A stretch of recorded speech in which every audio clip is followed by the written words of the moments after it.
무리가 몰려와서 하나님의 말씀을 들을새 예수는 게네사렛 호숫가에 서서 호숫가에 배 두 척이 있는 것을 보시니 어부들은 배에서 나와서 그물을 씻는지라. 예수께서 한 배에 오르시니 그는 시몬의 배라. 육지에서 조금 떼기를 청하시고 앉으사 배에서 무리를 가르치시더니 말씀을 마치시고 시몬에게 이르시되 깊은 데로 가서 그물을 내려 고기를 잡으라.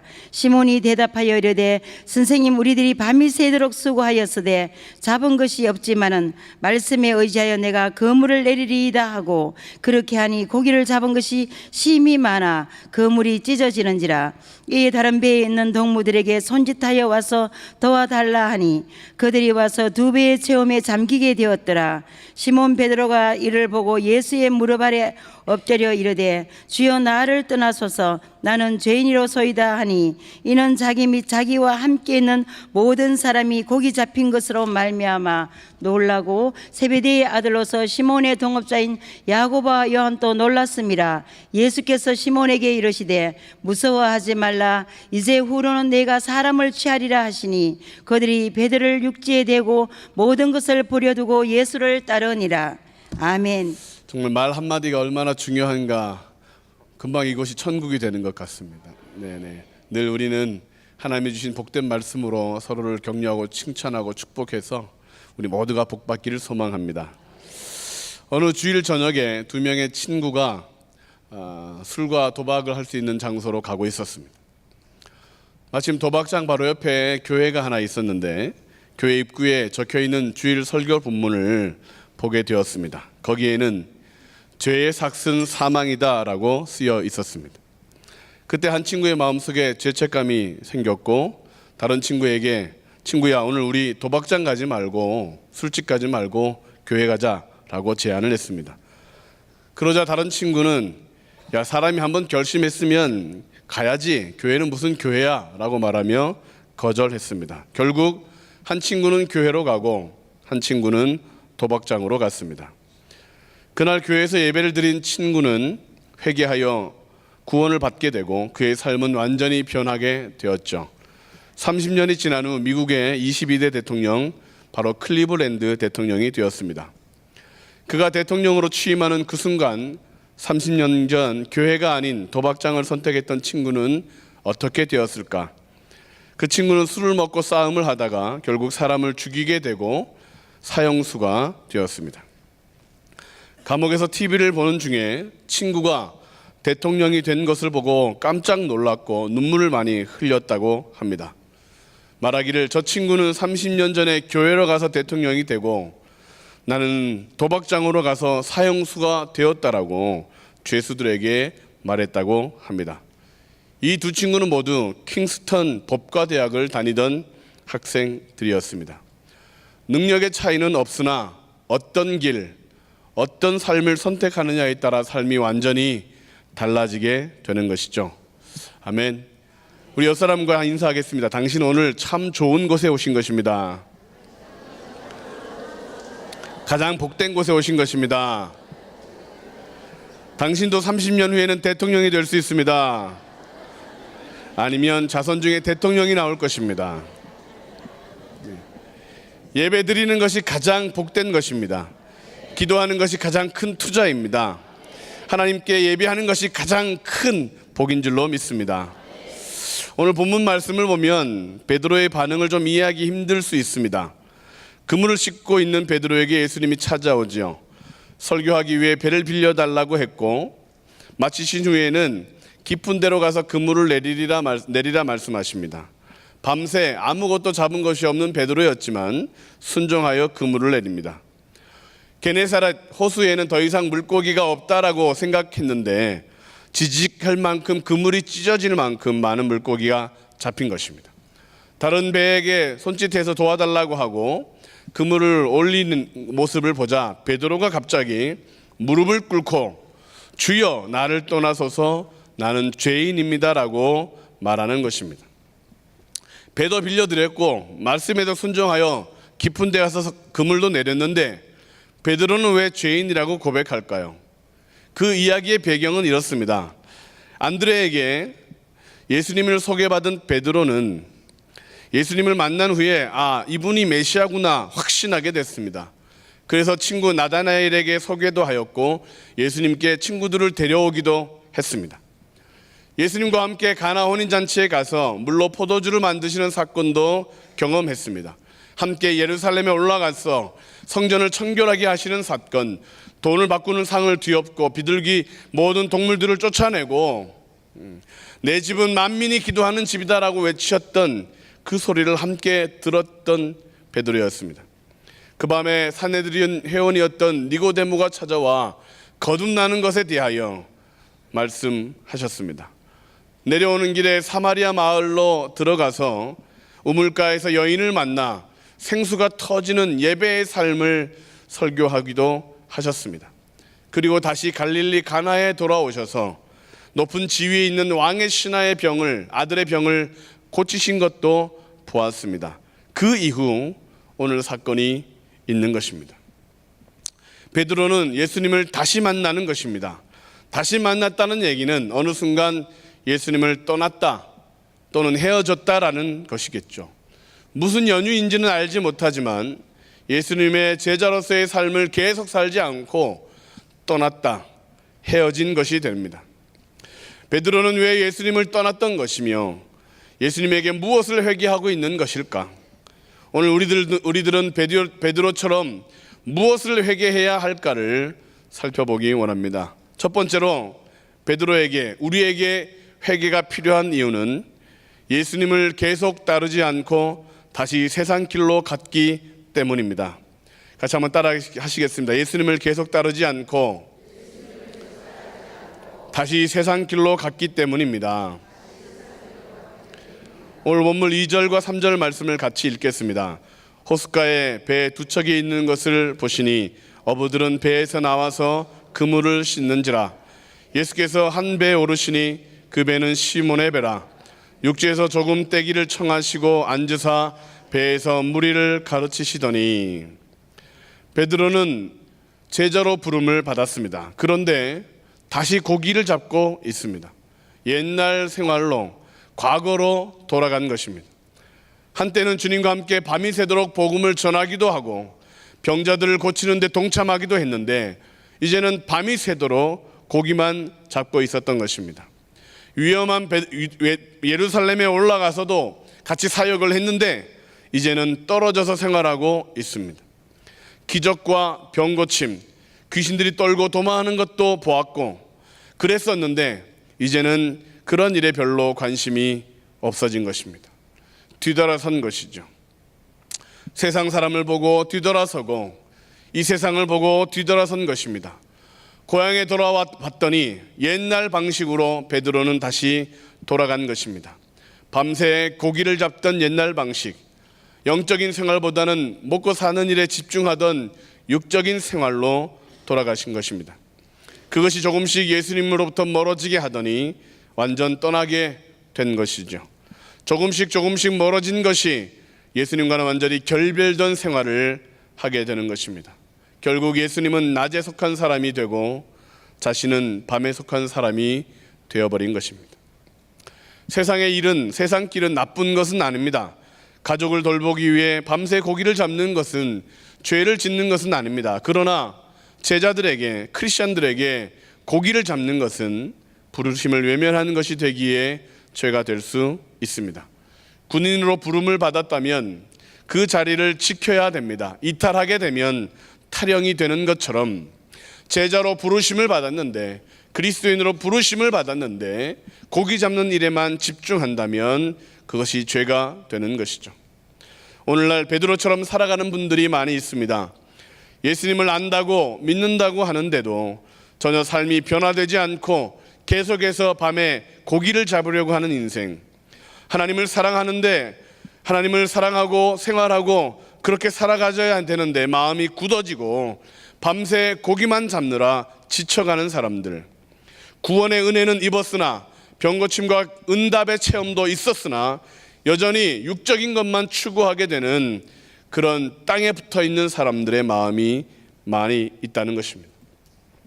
누가복음 8장에는 씨 뿌리는 비유가 나와 있습니다. 가시밭, 돌밭, 길가밭. 하나님과 깊은 영적인 교제를 하지 못하고 돌아다니고 있으면 길가밭이 되고 있는 것이죠. 말씀을 묵상하지 못하고 세상 것에 마음을 빼앗기게 되면 가시밭이 되고 있는 것입니다. 문제를 기도로 복으로 바꾸고 인내함으로 열매를 맺어야 하는데 돌짝밭처럼 점점 시들어져 가고 있다면 우리는 우리의 자리를 떠나가고 있는 것입니다. 성도 여러분들의 마음밭은 어떠십니까? 예배가 가장 기쁘고 기다려지십니까? 아니면 별반 감동이 없는 여느 시간과 같으십니까? 아무리 바빠도 기도하고 봉사하고 그렇게 감사하며 살았는데 이제는 시간이 있고 여유도 있는데 봉사가 꺼려진다면 길가밭, 가시밭, 돌짝밭이 되고 있는 것이지요. 이처럼 문제가 생기면 나타나는 현상들이 있습니다. 그것은 삶에 손가는 일들이 많이 생긴다는 것입니다. 잦은 사고, 심심찮은 사건, 황당한 일들이 주변에서 일어나는 것이죠. 교통경찰에게 잡혀 딱지를 끊는다든지, 잘 가던 차가 갑자기 선다든지, 스마트폰 액정이 깨진다든지, 돈 들어가는 일이나 몸이 축나는 일이나 어수선한 일들이 생기게 됩니다. 꿈자리도 사납게 됩니다. 이런 일들은 우연이 아닙니다. 하나님이 주시는 신호입니다. 잘못된 길에서, 잘못된 신앙생활에서 돌아오라는 부르심이죠. 하나님의 사람들은 이러한 자질구레한 사건들을 통하여 하나님의 신호를 들을 수 있어야 합니다. 베드로가 밤새 고기를 잡았지만 한 마리도 잡지 못했던 것은 왜이겠습니까? 신호입니다. 하나님의 은혜 안에 살아야 될 사람이 자신의 힘만 의지하고 살면 한 마리도 못 잡는다, 돌이켜야 하는 것입니다. 베드로는 한때 예수님을 따르기 전에 제법 고기를 잘 잡던 사람이었습니다.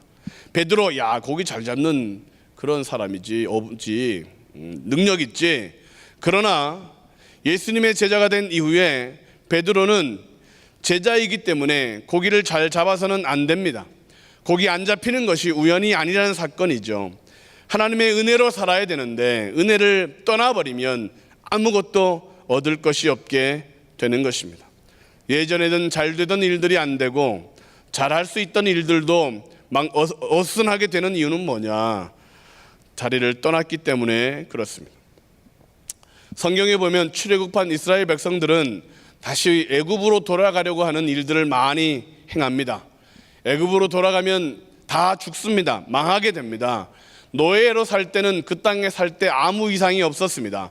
파와 부추로 고기와 양파를 먹으며 그렇게 나름 행복하게 살았을 수 있습니다. 그러나 출애굽한 이후에 다시 돌아가서 고기를 먹으려고 하면 큰일 납니다. 급체합니다. 마늘 먹어도 조금 더 건강해지지 않습니다. 하늘에서 내리는 만나와 메추라기를 먹고 반석에서 나오는 물을 마시고 살아야 되는 존재들이기 때문에 과거로 돌아가려고 하면 망하게 되는 것이죠. 일이 삶 가운데 잘 풀리지 않는다면 하나님의 채찍을 맞고 있는 것입니다. 사람 채찍과 인생 막대기를 통하여 하나님이 지금도 나를 부르시고 계신가 점검해 보여야 됩니다. 교회 오는데 옆집 강아지가 나를 보고 짖었다. 에? 교회 오는데 이웃집 아줌마가 나를 보고 힐꼈다. 예. 왜 그럴까? 아주 사소한 일이지만 아이의 음성에서도 하나님의 음성을 들을 수 있어야 되는 것입니다. 더 이상 그리스도인은 자신의 힘으로 과거의 방식으로 사는 존재들이 아니라 하나님의 능력으로 하늘을 바라보며 사는 삶으로 우리를 부르신 것이기에 하나님만 바라보며 사는 삶을 살아야 되는 것입니다.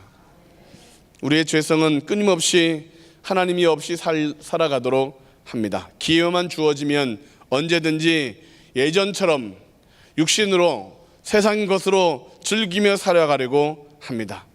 그러므로 기도하지 않으면 옛 성품이 나오는 거죠. 분노가 나고 짜증이 나고 불평하게 되고 원망하게 되고 미움도 생기게 되고 살 재미도 없어지게 되는 겁니다. 왜요? 기도하지 않으니까. 말씀을 보지 않으면 속에서 아주 우라가 침으로 오기 시작합니다. 저 인간은 왜 저러나 원망되기도 합니다. 왜요? 말씀을 보지 않으니까. 말의 불평이 삶 가운데 짜증이 가득해지는 이유는 뭐냐? 우리가 하나님의 말씀대로 살지 않고 기도하는 삶을 멀리했기 때문에 밤새 고기 잡으러 나가기 때문에 그러는 것입니다. 그러므로 영적인 것을 다시 붙들어야 합니다. 새벽에 기도하는 기도의 삶, 말씀을 묵상하고 만나를 가까이 하는 삶, 신령과 진정의 예배를 드리기 위해 마음과 뜻과 힘을 다하는 삶을 살아가야 합니다. 우리는 죄를 지으면 자꾸 하나님으로부터 멀어지려고 합니다. 그래서 베드로도 말하죠. 나를 떠나소서, 나는 죄인입니다. 나를 떠나소서. 그러나 주님은 또 찾아오십니다. 10번이면 10번, 100번이면 100번 주님은 죄를 지을 때마다 우리를 멀리하는 것이 아니라 더 찾아옵니다. 더 확실히 다가오시는 것이죠. 죄가 있어도 그러므로 주님 앞에 찾아 나와야 합니다. 그러면 삽니다. 뻔뻔해도 염치 없어도 다시 기도해야 합니다. 내 삶이 망가져도 다시 하나님 앞에 나와야 합니다. 정말 믿음이 없어 정말 예배 드리는 것도 무슨 의미인지 잘 모른다 할지라도 다시 예배로 나와 하나님 저 나왔습니다라고 한 걸음 옮기기만 하면 하나님께서 우리를 풀어주시고 이끌어주실 줄로 믿습니다. 하나님은 절대 우리를 포기하지 않으십니다. 시편 139편 7절로 10절 말씀을 같이 한번 읽겠습니다. 내가 주의 영을 떠나 어디로 가며 주의 앞에서 어디로 피하리이까. 내가 하늘에 올라갈지라도 거기 계시며 수월에 내 자리를 펼지라도 거기 계시니이다. 내가 새벽 날개를 치며 바다 끝에 가서 거주할지라도 거기서도 주의 손이 나를 인도하시며 주의 오른손이 나를 붙드시리이다. 아멘. 주님이 쫓아오셔서 우리가 살았습니다. 하나님은 우리를 붙들어 주셔서 건짐을 받은 것입니다. 그러므로 다시 주님께 나와야 합니다. 과거로 돌아갔던 삶을 회개하고 세상 것을 즐거워했던 생각들, 염려하고 걱정했던 마음들을 다 회개하고 예수님을 더 가까이 하셔야 합니다. 계속 전진, 앞으로 나아가는 믿음 생활을 살아가야 합니다. 그러므로 무엇을 회개해야 하는가? 과거로 세상 길로 돌아갔던 모든 생활 태도와 우리의 생각들을 회개해야 합니다. 그러면 나갔던 복이 돌아오고 문제가 복이 되고 은혜가 다시 풍성한 삶이 될 줄로 믿습니다. 두 번째, 회개가 필요한 이유가 뭐냐? 예수님을 주님이라고 하지 않고 선생님이라 불렀기 때문입니다. 같이 하시겠습니다. 예수님을 주님이라고 하지 않고 선생님이라 불렀기 때문입니다. 5절 말씀을 같이 읽겠습니다. 시몬이 대답하여 이르되 선생님, 우리들이 밤이 새도록 수고하였으되 잡은 것이 없지만은 말씀에 의지하여 내가 그물을 내리리이다 하고. 베드로는 예수님을 무엇이라고 부르고 있나요? 선생님. 얼핏 보면 굉장히 존경하는 단어를 사용하는 것 같지만 일반 사람들에게 선생님이라고 말하는 것은 칭찬이 될 수 있지만 그러나 온 우주 만물을 지으시고 통치하시는 하나님에게 선생님이라고 부르는 것은 칭찬이 되지 않습니다. 한마디로 베드로는 더 이상 예수님을 하나님이라고 믿지 않는 것입니다. 단지 좋은 선생님, 착한 분, 아주 바른 가르침을 가르치시는 분, 단지 특별한 능력이 있는 특별한 사람이라고 베드로는 예수님을 부르고 있는 것입니다. 예수님을 선생님이라고 부르면 예수님을 가볍게 띄엄띄엄하게 볼 수 있습니다. 교회에만 계시는 하나님이라고 여긴다면 우리의 세상 삶에서는 마음대로 살 수가 있는 것처럼 베드로는 예수님을 선생님이라고 부르고 자신의 삶에는 개입하지 마십시오. 내 일은 내가 알아서 합니다라고 그 마음에 벽을 세우고 있는 것입니다. 예수님을 선생님이라고 부르면 구원을 받지 못합니다. 주님이라고 불러야 합니다. 성인이라고 지켜 올려도 축복을 받지 못합니다. 하나님이라고 불러야 하늘의 신령한 복과 땅의 기름진 복이 넘쳐나는 것입니다. 그분을 살아계신 하나님, 전능하신 하나님이라고 불러야 영생을 얻는 것입니다. 다른 사람에게 아무리 아부해도 구원의 은혜를 경험할 수 없습니다. 오직 예수님에게 나올 때만 은혜를 입는 것입니다. 오늘날 선교지가 아니면 예수님을 지저스를 잘 모르시는 분들은 거의 없습니다. 어떤 일을 하셨는지, 어떤 일을 당했는지, 그분이 하신 말씀이 무슨 말씀이었는지 대부분은 다 알고 있습니다. 그 중에 그 많은 사람들 중에 그러나 예수님을 주님, 하나님이라고 고백하는 사람은 적습니다. 아무리 많이 알고 있어도, 아무리 또 공부를 많이 해도 예수님을 주님이라고 고백하지 않으면 망합니다. 예수님과 같이 밥을 먹었다 할지라도, 함께 잠을 자는 그런 생활을 했다 할지라도 주님이라고 고백하지 않으면 심판을 받는 것입니다. 사랑하는 성도 여러분, 여러분들에게 예수님은 어떤 분이십니까? 예수님은 제자들에게 물으셨습니다. 너희는 나를 누구라 하느냐? 엘리야, 위대한 선지자, 침례 요한, 다 좋은 이야기지만 그러나 주님이라고 고백하지 않으면 멸망하는 것입니다. 베드로처럼 주는 그리스도시요 살아계신 하나님의 아들이십니다라고 그 믿음 가지고 고백할 때에만 우리에게 복이 임하는 것입니다. 기회만 주어지면 과거로 돌아가려고 하고 세상 것을 아직도 놓지 못하고 육신적인 것에 빠져 있다면 우리는 주님을 주님이라고 고백하지 못하게 되고 선생님이라고 고백하고 있는 것이죠. 그래서 짜증도 나고 분노도 나고 원망도 나고 믿음이 없으니까 계속해서 불안하고 걱정하게 되는 것입니다. 말에 불평이 툭툭 튀어나오는 이유, 의심과 비판과 시기의 언어가 가득해지는 이유, 기쁨과 감사의 예배가 아니라 지루한 예배를 드리는 이유는 무엇이냐? 그분이 선생님인데, 그분이 그냥 좋은 사람인데 라고만 여기면 우리의 모든 삶은 불평과 원망이 쌓일 수밖에 없죠. 그래서 밤새 고기를 잡아야만 먹을 것이 있고 밤새 수고하여야만 평안을 누리게 되기 때문에 우리의 삶이 지치고 피곤한 것입니다. 사랑하는 성도 여러분, 주님을 주님이라고 고백해야 합니다. 고기가 많이 잡히자 베드로는 예수님을 더 이상 선생님이 아니라 주님이시라고 고백하게 됩니다. 무릎을 꿇고 죄인이라고 시인하게 되는 것이죠. 우리들에게도 무릎을 꿇고 주님이십니다 라고 고백하는 것이 필요합니다. 마태복음 6장 31절 34절까지의 말씀을 같이 읽겠습니다. 그러므로 염려하여 이르기를 무엇을 먹을까, 무엇을 마실까, 무엇을 입을까 하지 말라. 이는 다 이방인들이 구하는 것이라. 너희 하늘 아버지께서 이 모든 것이 너희에게 있어야 할 줄을 아시느니라. 그런즉 너희는 먼저 그의 나라와 그의 의를 구하라. 그리하면 이 모든 것을 너희에게 더하시리라. 그러므로 내일 일을 위하여 염려하지 말라. 내일 일은 내일이 염려할 것이요 한날의 괴로움은 그날로 족하니라. 아멘. 사람들이 질문합니다. 먹기 위해 사십니까? 살기 위해 먹습니까? 단순한 질문인 것 같은데 내가 먹으려고 사냐? 살기 위해 먹냐? 아리까리하면 예수님을 선생님이라고 부르는 것입니다. 살기 위해 먹습니다. 사명 감당하기 위해 먹습니다. 할렐루야. 예수님을 믿기 전에 무엇을 먹을까 염려하는 것은 죄가 아니었습니다. 무엇을 입을까, 무엇을 마실까 그렇게 고민하는 것은 죄가 아니었습니다.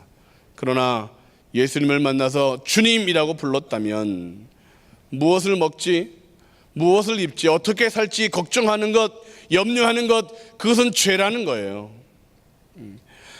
예배하면서도 불안을 떨치지 못하고 하나님을 아버지라고 부르면서도 걱정을 내려놓지 못한다면 그것은 죄가 되는 것입니다. 하나님을 하나님이라고 부르지 않고 선생님이라고 부르는 것이죠.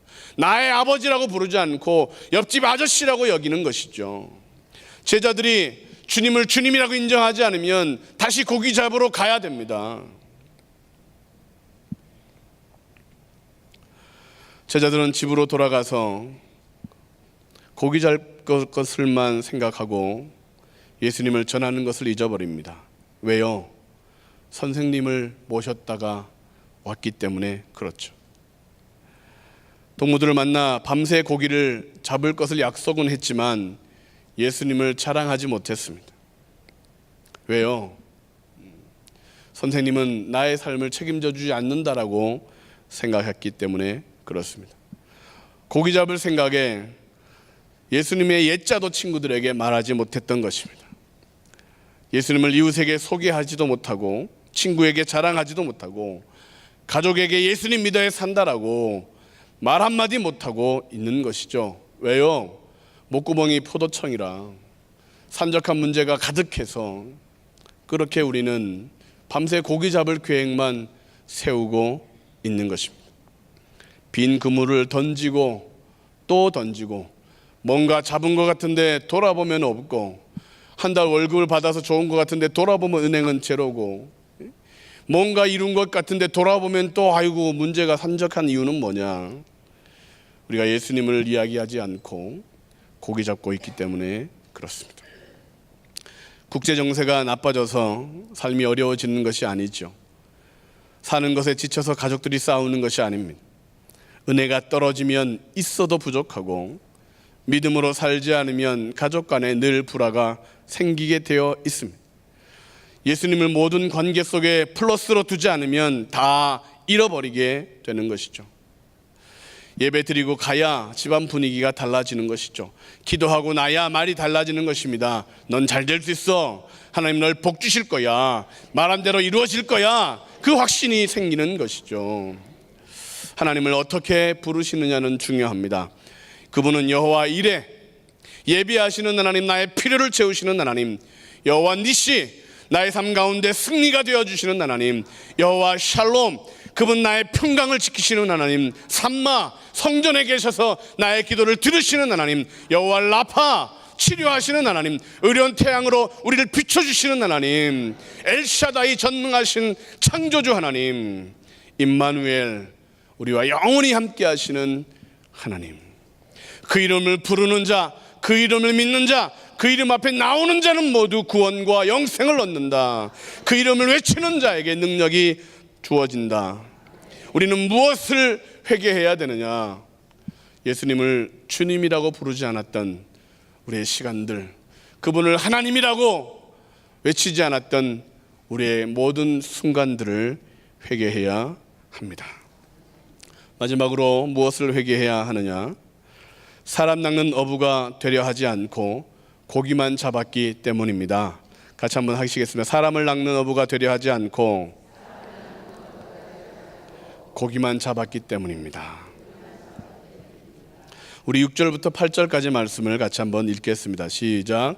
그렇게 하니 고기를 잡은 것이 심히 많아 그물이 찢어지는지나 이에 다른 배에 있는 동무들에게 손짓하여 와서 도와달라 하니 그들이 와서 두 배의 채움에 잠기게 되었더라.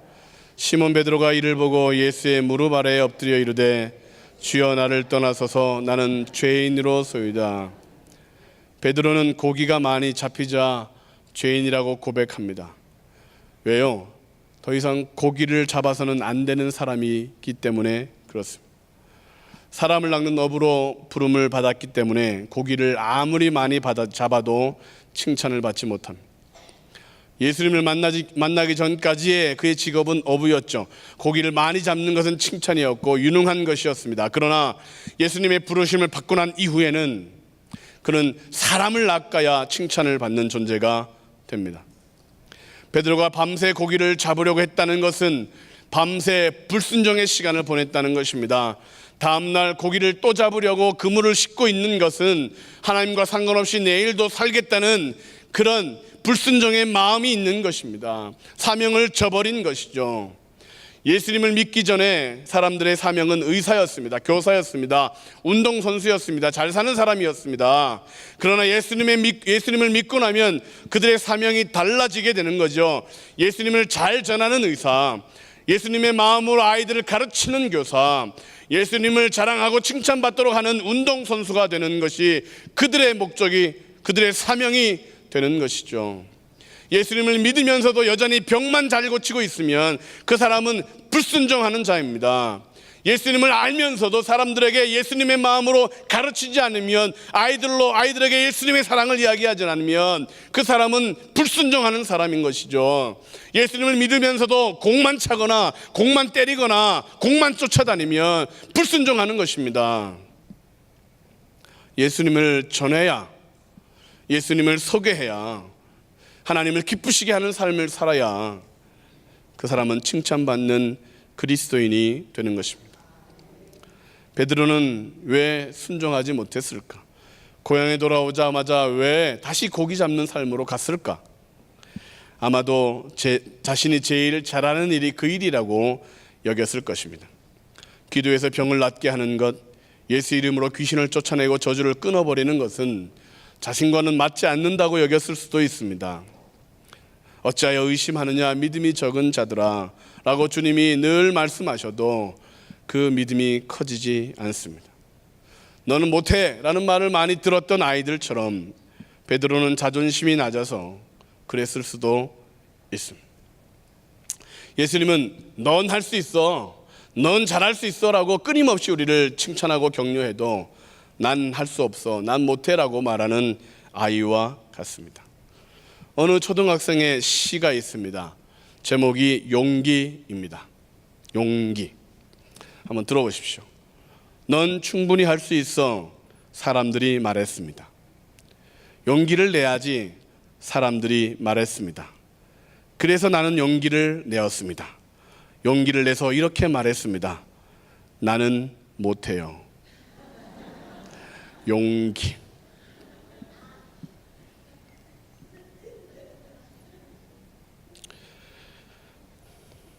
새끼 코끼리를 어린 시절에 말뚝에 이렇게 묶어두면 힘이 세져도 그 말뚝을 뽑아버릴 만큼 강해져도 말뚝에 묶여 있는다고 합니다. 난 할 수 없어 라고 하는 이 말뚝에 묶여 있으면 우리들은 사람을 낚는 일을 자신 없어 하고 고기 낚는 일만 하려고 하겠죠. 전도 한두 번 해보고 난 전도 못하는 사람이야 라고 생각하기도 하겠죠. 기도 한두 번 해보고 나는 기도하는 거리가 먼 사람이야 라고 포기한 사람들도 있겠죠. 다른 사람은 돼도 나는 안 돼. 나는 아주 어릴 때부터 나는 하여튼 모피의 법칙 같아. 아주 불행은 나를 쫓아다녀. 아주. 응? 남들은 가면은 밥 먹는다는데 난 가면 설거지 해야 되고, 남들은 우산도 안 쓰고 와서 가도 된다는데 나는 우산 갖고 와도 우산 잃어버려서 비 맞고 안 돼 라고 생각하는 거죠. 예전 개그 콘서트에 비상대책위원회라고 하는 코너를 아십니까? 사고가 발생하면 10분 안에 해결해야 한다고 보고하면 이 핑계를 대며 책임을 회피하는 그런 코너였습니다. 송병철이라고 하는 그런 부관이 시간이 없습니다. 10분 안에 이 문제를 해결해야 됩니다. 그러면 김용렬이라고 하는 장관이 안 돼. 안 돼. 생각을 해봐. 10분 안에 그걸 어떻게 해결하냐? 안 돼. 계속 할 수 없다는 이유를 대고 가지가지 핑계를 대고 이유를 대고 대다 결국은 안 돼. 대통령이 옵니다. 대통령이 와서 문제를 해결하려고 했더니 식순에 의하여 국기에 대한 맹세를 시작하고 안 돼. 비상대책위원회를 세워도 그 사람들이 안 되라고 하는 마음을 갖고 있으면 세워지지 않는 거죠. 하나님이 이 땅에 빛과 소금으로 우리를 두셨는데 우리의 생각 속에 안 돼라고 하는 마음을 가지고 있으면 안 되는 것입니다. 우리의 힘으로 우리의 능력으로 일을 하라고 하나님이 우리를 보내시나요? 아니죠. 하나님이 능력도 주시면서 가라고 하시는 거죠. 우리에게 복을 주시면서도 일하게 하시는 거죠. 우리에게 함께 하시면서 감당하라고 하시는 거예요. 그러므로 나는 안 되지만 주님이 함께 하시면 됩니다. 나는 부족하지만 주님이 나에게 풍성함이 되십니다 라고 고백하면 못할 것이 없는 것입니다. 내게 능력 주시는 자 안에서 내가 모든 것을 할 수 있다라고 고백했던 그리스도인들처럼 우리들도 나는 못해요. 나는 배운 것이 없어요. 나는 가진 것도 없어요. 나는 건강하지도 않아요. 나는 말도 잘 못해요. 그러나 주님이 나와 함께 하시면 할 수 있습니다. 그렇게 외치는 거죠. 베드로가 사용했던 당시 고깃배는 겨우 2m, 30m 정도 되는 그런 작은 배였습니다. 깊은 데로 가서 그물을 내린다는 것은 위험하기도 했지만 당시 상식으로는 고기를 잡을 수 없는 방법을 택한 것입니다. 당시 그물은 오늘날과 달라서 나무 줄기나 또는 삼배와 같은 그런 식물성 실을 뽑아서 그물을 만들었습니다. 그래서 낮에 보면 그물 색깔이 하얀색입니다. 다 보입니다. 물에 던지면 물고기가 그물 던졌네 라고 피할 수 있는 것입니다. 그리고 얕은 데가 아니라 깊은 데로 가면 던지면 물고기들이 밑으로 다 빠져서 달아나기 때문에 깊은 밤에 그리고 얕은 곳에서 던져야 물고기를 잡을 수 있는 때였습니다. 그런데 예수님은 모든 상식을 깨트리는 명령을 하시죠. 순종하면 물고기를 잡습니다. 오늘도 하나님은 기적을 일으키십니다. 순종하는 자를 통하여. 오늘도 하나님은 우리에게 복을 주십니다. 아멘 하는 자에게. 지금 말고 아까 아멘 하신 분에게, 지금 하신 분도 주실 줄로 믿습니다. 순종하여 복을 받기 원합니다. 인내하여 상급을 얻기를 원합니다. 참으면 된다. 기도하면 된다. 기다리고 기도하면 된다. 예배하면 평강으로 인도해 주시고 하나님만 섬기면 책임져 주시는 하나님의 은혜가 있는 줄로 믿습니다. 그러므로 순종해야 합니다. 무엇을 우리는 회개해야 되느냐? 하나님과 상관없이 바빴던, 하나님과 상관없이 열심히 살았던, 밤새 물고기를 잡으려고 했던 이런 불순종의 그런 마음들을 회개해야 합니다. 결론을 말씀드립니다. 오늘 말씀을 보다 보면 항상 이런 생각이 듭니다.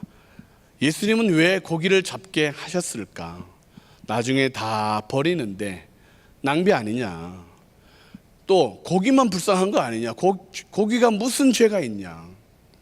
쓸데없는 기적이 아니냐?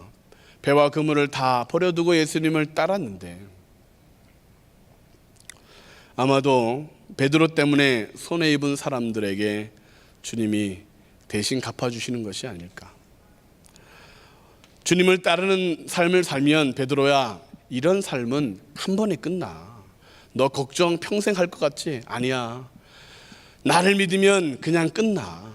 무엇을 먹을까, 무엇을 마실까, 무엇을 입을까, 어떻게 살까, 어떻게 자식을 키울까, 어떻게 내 노후를 보장할까, 어떻게 하면 내가 성공하는 삶을 살까. 100세 시대라는데 어떻게 하면 내가 건강하게 살까, 이런 걱정과 근심들이 생길 때마다 야, 그런 것은 나를 믿으면 다 해결되는 거야 라고 보여주시는 것 같습니다. 영적인 생활, 신앙생활만 제대로 하면 이런 육적인 것들은 해결돼.